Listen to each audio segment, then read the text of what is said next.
I've been having a lot of success with Cimmeria against Parthia, so I wanted to try to turn the tables and use a different build than what I have been facing as Cimmeria, because it's pretty obvious that Cimmeria can bring a better spear build than Parthia can. They can bring better foot skirmishers, and they can't really bring better horse archers, but they can at least match the horse archers. If Parthia chooses to go for noble horse archers, then these guys are going to be the Cimmeria noble horse archers are going to be outmatched, mainly in the armour department.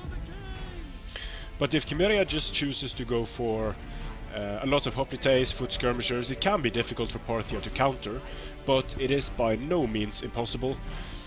The primary unit to counter these types of hoplite builds for Parthia, I think, will be the Eastern Cataphracts and the Parthian swords. The Parthian swords can defeat them in melee, while the Eastern Cataphracts can inflict a lot of damage to them on the charge. So that's going to be the plan here. I have 6 Parthian swords, I have 6 Eastern Cataphracts. I'm going to use my noble horse archers to tank damage and push away his noble horse archers as much as possible. I am going to lose my general, probably, but all of these units are disciplined, so it shouldn't matter much. And I'm much more concerned of these guys coming in against my cataphracts with heavy shot, because that's going to do a lot of damage to them. So I want to try to push him away as much as I can here. And he is deployed in a forest, which of course isn't the best terrain for me. Still, I am going to push back his skirmishers right away, and I'm going to smash into his hoplites. And let's just see how many kills I'm able to get by doing this. Here we have Cimmerian noble infantry, we have some Scythian hoplites, mainly Scythian hoplites and Cimmerian nobles. And these guys are braced, but even though they are braced, they are going to take quite a lot of damage on this charge. His general's unit is losing a lot of men off this charge, and the same with the Scythian hoplites.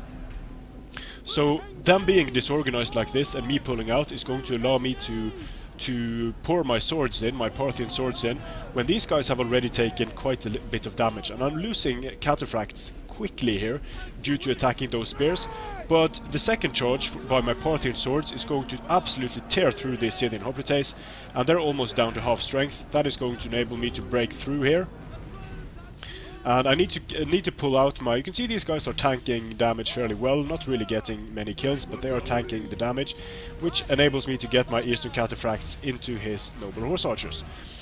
So already his line of hoplites is starting to waver, his Cimmerian noble infantry is starting to waver, and I'm just going to hit him again and again with these cataphracts.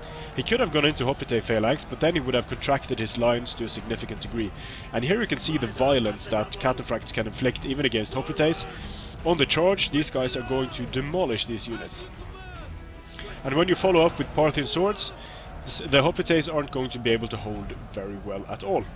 So his Cimmerian noble infantry are holding well, but they're not really getting a lot of kills.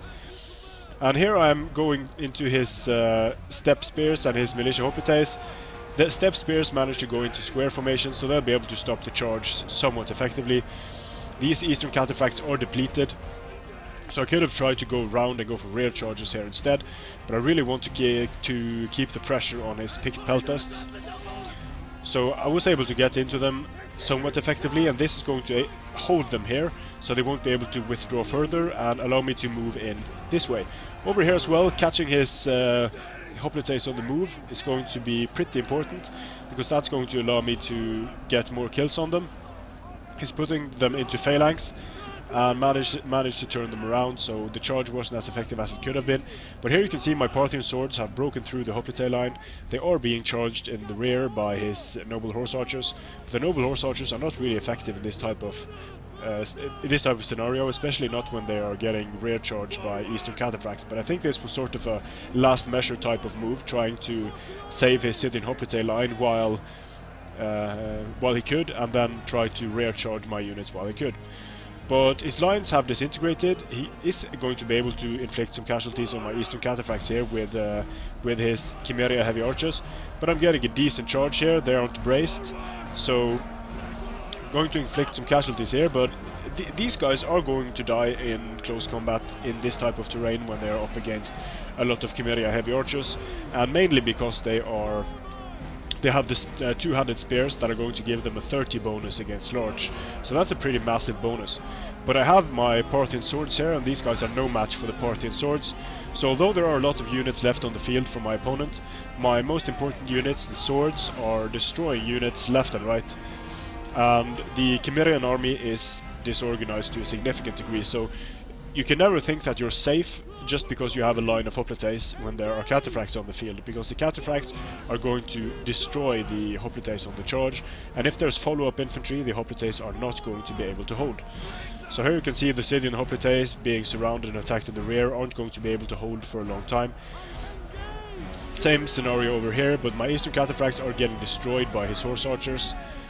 Still, I figure that if I'm able to destroy the rest of his army, his horse archers are probably just going to rout due to the penalty for losing the entire battle.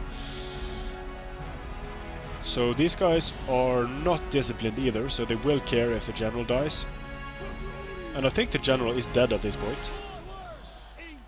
So they have a permanent minus 15 penalty to their morale, and now the units are dying to my Parthian swords. Parthian swords are pretty good units. People tend to underestimate them a bit, but they are definitely decent. Not great for their price, but they are, since you can complement them with the very cost-effective cataphracts, they are going to be able to do well against units that are already a bit weakened. So here, the Cimmeria heavy archers are destroying these eastern cataphracts, and I think they will actually win this combat against the cataphracts. So I'm going to withdraw, that they're going to poke a few cataphracts down because I'm withdrawing, and now that unit is gone from the field. I was going to start pouring fire in with these Cimmeria heavy archers, but I didn't really allow the Cimmeria heavy archers enough room to do the damage that they need. They didn't have time to really do any damage before they were charged, and I think I caught my opponent a bit by surprise, both with the build and in attacking him that fast, because he was pushing his skirmishers ahead trying to skirmish, but I wasn't going to allow him the space to skirmish. And here you can see where his lines were, the dead hoplites all over. So not getting a huge amount of kills on my cataphracts, but they were very important in allowing these Parthian swords to do as well as they did. And you can see how outmatched even the Cimmeria noble infantry is against the sword line and eastern cataphracts. So Cimmeria can definitely be very dangerous to Parthia, but I don't really see how Cimmeria can counter cataphract heavy and sword heavy Parthia. It can of course be done with effective kiting and effective use of horse archers. It can absolutely be done, but I think it's going to be a bit difficult because they don't really have the units to stop 6 eastern cataphracts, and when the swords are closing in, it's going to be very difficult for Cimmeria to kite effectively enough to be able to defeat this type of Parthian army. But anyway, hope you enjoyed this battle. The next battle I will show a battle between Cimmeria and Parthia, where I counter a pretty similar build to mine, but with one important difference. So, thanks for watching, and I'll see you again on the battlefield.